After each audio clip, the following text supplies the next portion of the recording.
I'm Bruce Leslie and I'm Regional Ranger Special Operations that has a small grouping of special rangers that do specific jobs throughout the Kruger Park, in the IPZ and outside of the IPZ. The Kruger Park being just under 2 million hectares, approximately the size of Israel.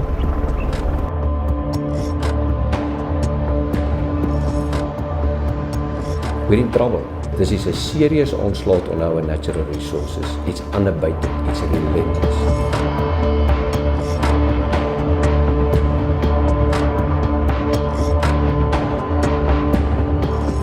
A normal day in this place is where you arrive with 10 objectives and you go back home with 15. It's a very busy environment with the current threat and the current losses that we have. Current stats so far this year, we've lost 655 rhino, both black and white. The poachers don't discriminate between white and black rhino. We have made 147 arrests, recovered 84 firearms. Spoor reports this year alone is about 1,036 spoor reports, meaning that that is in a group of 3. So a single spoor report can be between 2 to 4 individuals. And that kind of gives you a scale as to the amount of illegal people hunting at any one time over a period of 11 months. So 1,200 spoor reports in 11 months is a huge amount of people operating illegally within this 20,000 square kilometers. And obviously there are hot spots within that area depending on where the rhino densities are. The current procedure is that the field rangers are patrolling every day. They are then a listening post or in a waylay, patrolling on foot, looking for incursions by armed groups of poachers. As soon as they hear a shot fired or detect spoor, they report that to the ops room. From there, the ops room makes a decision as to where do we deploy the rapid response teams and which is the most likely chance of success. For many years now, since the so-called rhino war started, mention was made of technology, but it was always these vague one-paragraph mentions. And I realized once I've got acquainted with the situation that we will need a force multiplying effect of technology. I could think of nobody else and no instance else to approach than the CSIR as a technology partner, and I approached them in January of 2013. And that was the start of an alliance. We later that year signed a formal agreement, and throughout that year we worked very hard to compile what I call the technology roadmap. Many people talk about technologies. Few knew then or know now even what will be applicable, what will work, what will make the difference. It was hard work and slog, and the CSIR came to the party in a big way financially, manpower and expertise wise, sharing what they have and tapping into many resources. Towards October last year, we then realized what can work. We had a good idea of the roadmap and where it can take us. The whole process was accelerated with the Buffett Foundation grant of 250 million rand, and we had to go into a higher gear. We had to go very fast. And yet again the CSIR came to the party. They just threw resources on this since January of this year so that in March we could make a submission that got us the grant, and that is what we're implementing now. The CSIR is responsible to support sandparks in the optimization of the ranger system. The 3 areas of focus is currently the observation system, where we assist sandparks rangers to observe day and night over short and long distances and make sure that they can see whatever threats there are in the Kruger National Park. The second area of responsibility is the weapon systems that they've got deployed, where the rangers have the ability then to engage with the threats over short and long distances and also day and night. And then also the third area of responsibility is then the personal equipment of the rangers to make sure that they can deploy over short periods or longer periods of time and in specialized conditions, and make sure that they can then optimally utilize all the equipment and their skills to counter the threat. The CSIR is also responsible to look at ranger mobility, and in that specific domain there are 2 focus areas.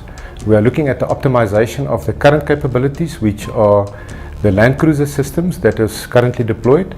It is then utilized to look at the optimization of the reaction force capability to react quickly over short and long distances in the specific areas of deployment, and also to optimize the equipment of the rangers and also the specialized equipment that must be deployed in that specific area.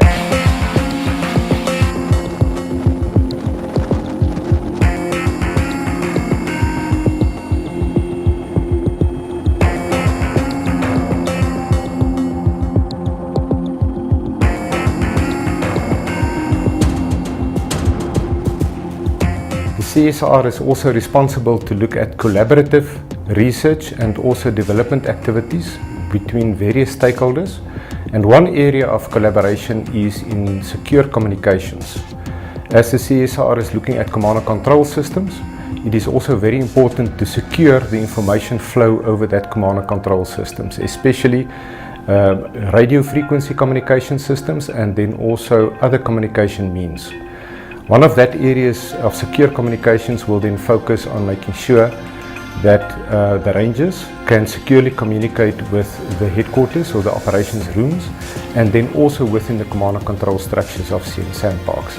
The official partners for this specific project is then Seecrypt, StopRhinoPoaching.com and the CSIR. Currently, the Ranger Corps and also sandparks have identified various areas of ranger training that should be updated and also upgraded to address the current threat. The first request was that the CSIR do a study on poaching tactics to understand the tactics and techniques being deployed by the threat or the poachers to the current Ranger Corps, to do a full understanding and a description of that capability, and then eventually to transfer that knowledge into policy and also doctrine. You see, the technology, there's so much variety in it, and it comes at every level, from the man at the field all the way through to the operational center. For example, the man in the field that's doing rapid response might need a bulletproof vest. So the advice we can get from CSIR, and in particular TSO, is very useful, because then we can look at a whole ranger system, and that's their business. And so that's what makes CSIR so valuable to us.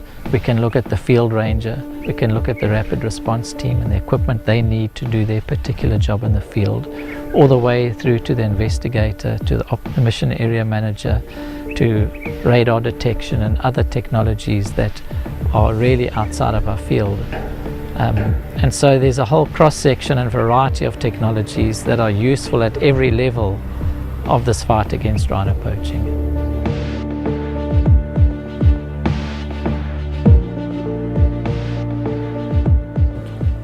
All these technologies are mainly focused on surveillance, early warning, detection and tracking. It would be useless to have these if you don't have a nerve center, and that is why we have the operations room. In this room, in this nerve center, you will have situational awareness, you will have decision support, you will have some predictive analysis. It will allow you to deploy intelligently, it will allow you to control deployments, to make timeliest decisions. It is all about sending the ranger force to the right place and not all over the bush. This is the start of a journey. This will take quite some while to perfect over the next year specifically. As we employ the various technologies in the zone, and as we learn and teach our people to master the technology, so in the operations room, we do sound planning and we control operations to get one step ahead, to be better than the poachers or the syndicates behind them, to get proactive and to ensure that the results are achieved, namely to get the rhino poaching down and ultimately eradicate it as far as we can. The center is very necessary. We are not control freaks, but you must know what you are doing. And it's big. We're sitting with 2 million hectares of here. A poacher can walk past you 50 meters from you in the dark here. You have to know what's going on. You have to know where the tracks are. You have to study where they come in. You have to know what they do over full moon. You have to know when they come to the shopping center, before Christmas, after Easter weekend, whatever. These tendencies must be recorded, and you must do operational research, and you must plan in terms of how these things happen. And like I said just now, you must also be creative. You must look at this picture, and you must have the capability to deploy your mental capabilities to win the war, to beat the enemy. For that, you can't work on the back of a cigarette packet. You must do the best you can. The difference between us and them is our intellectual capacity, our IT capability, and our communications. They can also track and walk and shoot and hunt and whatever. We are on par, except for this center that you are sitting in now.